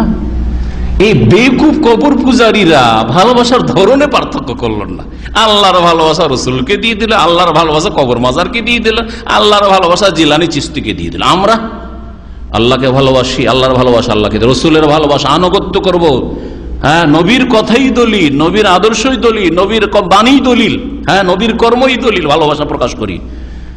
আমার কথা দলিল নয়, আমার কথার দলিল লাগবে। আমাকে ভালোবাসেন কিন্তু আমার কথা দলিল না, বুঝতে পেরেছেন? আমার কথার সাপোর্টে দলিল লাগবে কোরআন হাদিস থেকে, বুঝতে পেরেছেন? আব্দুল কাদের জিলানীকে ভালোবাসি, আল্লাহ তাকে জান্নাত নসিব করেন, উচ্চ মর্যাদা দান করেন, কিন্তু তাকে রসুলের মতো মানবো, তাহলে নবীর সাথে শরীক করলাম, ভালোবাসতে জানলাম না। ইমাম আবু হানিফা ভালোবাসি, নবীকে ভালোবাসি, কিন্তু ইমাম আবু হানিফা আমাকে হানফি মুসলিম হইতে হবে না, আমাকে শাফিঈ মুসলিম হইতে হবে না, আমাকে মালিকি আর হাম্বলি মুসলিম হইতে হবে না, ভালোবাসা না। আমাকে মুহাম্মদ রাসূলুল্লাহ সাল্লাল্লাহু আলাইহি ওয়াসাল্লাম অনুসারী মুহাম্মদি মুসলিম হইতে হবে। আবু হানিফা রাহমাতুল্লাহ আলাইহির তাহকিক, গবেষণা, চর্চা করব, আলেমরা চর্চা করেছেন, দেখব যেই ক্ষেত্রে দলিল তারই বলিষ্ঠ, ঠিক আছে, তারটাই ঠিক আছে, যেই ক্ষেত্রে ইমাম শাফির দলিল বলিষ্ঠ, কারণ নবীর অনুসরণ করতে হবে। আবু হানিফা, মালিক, আহমদকে অনুসরণের জন্য আল্লাহ পাঠানি, তাদেরকে দিনের খেদমতের জন্য, প্রচারের জন্য পাঠাইছিলেন, বুঝতে পারেন? তাদেরকে ওহী দিয়ে পাঠাননি, মুহাম্মদ রাসূলুল্লাহ ওহী দিয়ে পাঠিয়েছেন, বুঝলেন না? ভালোবাসা প্রত্যেককে দিতে হবে, কিন্তু ধরন আলাদা। আপনাকেও ভালোবাসি, কিন্তু আপনি আদর্শ নন, দাড়ি ছোট ছোট করে রেখেছেন, আমার জন্য আদর্শ না। টাকনার নিচে কাপড় রেখেছেন, আমার আদর্শ না। কাপড়কে প্যান্ট নিয়ে এসছেন, এখানে মরিয়ে এসছেন, আদর্শ না আপনি। কিন্তু ভালোবাসি আপনাকে, আপনার মধ্যে আরো ভালো গুণ আছে, সেগুলির জন্য ভালোবাসি, কিন্তু আপনাকে অনুকরণ কখনো করবো না। কথা বুঝতে পেরেছেন? ভালোবাসতে বিদাতিরা জানেনি, যদিও ভালোবাসার দাবি করে, ভালোবাসে। যারা শিরক করে তারা আল্লাহকেও ভালোবাসে আর আল্লাহ ছাড়া অন্যকেও ভালোবাসে। ভালোবাসাকে একাকার করে দেয়, একই রকমের ভালোবাসা আল্লাহর সাথে আর গায়রুল্লাহর সাথে। আমরা আল্লাহর ভালোবাসা আলাদা, রসুলের ভালোবাসার ধরন আলাদা, আলেম ওলামাদের ভালোবাসা, আইম্মা কেরামদের ভালোবাসার ধরন আলাদা, সাধারণ মুসলিমদের ভালোবাসার ধরন আলাদা। এইভাবে আমরা ভালোবাসি। কিন্তু মুশরিকরা ইউহিব্বুনহুম কাহুব্বিল্লাহ, আল্লাহ ছাড়া অন্যকে আল্লাহর মতো করে ভালোবাসে। ওয়াল্লাযীনা আমানু আশাদ্দু হুব্বান লিল্লাহ, আর যারা মুমিন বান্দা তারা আল্লাহকে সবচেয়ে বেশি ভালোবাসে, সবচেয়ে বেশি ভালোবাসে। ফাআহলু লা ইলাহা ইল্লাল্লাহ, সুতরাং লা ইলাহা ইল্লাল্লাহ ওয়ালারা, মানে লা ইলাহা ইল্লাল্লাহর অনুসারীরা, মুওয়াহিদরা, ইউহিব্বুনাল্লাহ হুব্বান খালিসা, আল্লাহকে ভালোবাসে নিখুঁত ভালোবাসা, নিখুঁত মহব্বত করে। আল্লাহর ভালোবাসায় রুকু করছি, সেজদা করছি, দোয়া করছি, কাঁদছি আল্লাহর সামনে, কোন কফিলের সামনে কাঁদবে না। কেন? টাকার জন্য ধার দিচ্ছে না, সেই জন্য কারোর সামনে কাঁদবো? সাহায্য করছে না, এলাজ চিকিৎসা দিচ্ছে না, সেই জন্য মালিকের সামনে কাঁদবো? আল্লাহর সামনে কাঁদবো, আল্লাহ পাকের রিজিকে বরকত, ঠিক না? আলাদা ধরন, আলাদা। পা নিয়ে পড়ে যাবো, হ্যাঁ সিজদা যেন পড়ে গেছি রাজি করার জন্য, না, এটা হইতে পারে। একমাত্র আল্লাহর সামনে পড়ে যাওয়া, লুটিয়ে পড়বা। ওয়া আহলুশ শিরক, আর মুশরিকরা ইউহিব্বুনাহু, আল্লাহকেও ভালোবাসে, ওয়া ইউহিব্বুনা মাহু গায়রাহু, আল্লাহর সাথে অন্যদেরকে ভালোবাসে। ওয়া হাযা ইউনাফি মুক্তাদা লা ইলাহা ইল্লাল্লাহ, আর এটা লা ইলাহা ইল্লাল্লাহর দাবির পরিপন্থী, দাবির বিপরীত। লা ইলাহা ইল্লাল্লাহর দাবি হচ্ছে যে ইবাদত একমাত্র আল্লাহর জন্য, আর এই ইবাদতের ভালোবাসা একমাত্র আল্লাহর জন্য। রাসূলুল্লাহ সাল্লাল্লাহু আলাইহি ওয়াসাল্লামের জন্য ইবাদতের ভালোবাসা নয়, ইত্তিবার ভালোবাসা, অনুসরণের ভালোবাসা। অন্য যে হকগুলি রয়েছে আসবে সেগুলির ভালোবাসা, অন্যদেরকে অন্যদের ভালোবাসা, যার জন্য যেই ভালোবাসা উপযোগী হয় সেই ভালোবাসা, যেটা মানুষ সাধারণ জ্ঞানে, কমন সেন্সে অনেকে বুঝে, কিন্তু বিদাতীদের বুঝার তৌফিক হলেন। আল্লাহ পাক রব্বুল আলামিন যেন আমাদের সকলকে বুঝার তৌফিক দান করেন, কোরআন এবং হাদিস সম্পর্কে সঠিক জ্ঞান অর্জন করার তৌফিক দান করেন, নবী করিম সাল্লাল্লাহু আলাইহি ওয়াসাল্লামের তরিকায় আমাদের চলার তৌফিক দান করেন, লা ইলাহা ইল্লাল্লাহ সম্পর্কে আমাদের জেনে মেনে নেওয়ার তৌফিক দান করেন, লা ইলাহা ইল্লাল্লাহর সমস্ত শর্তগুলি আল্লাহ পাক আমাদের পুরা করার তৌফিক যেন দান করেন, সেগুলিকে সবসময় কায়েম রাখার তৌফিক যেন দান করেন। আল্লাহ পাক লা ইলাহা ইল্লাল্লাহকে মজবুত করে ধরে থাকার তৌফিক যেন দান করেন। আল্লাহ পাক রব্বুল আলামিনের কাছে দোয়া করি আল্লাহ পাক আমাদের সকলকে যেন জান্নাতুল ফিরদাউস দান করেন। সুবহান রাব্বিকা রাব্বিল ইজ্জাতি আম্মা ইয়াসিফুন ওয়া সালামুন আলাল মুরসালিন ওয়া আলহামদুলিল্লাহি রাব্বিল আলামিন।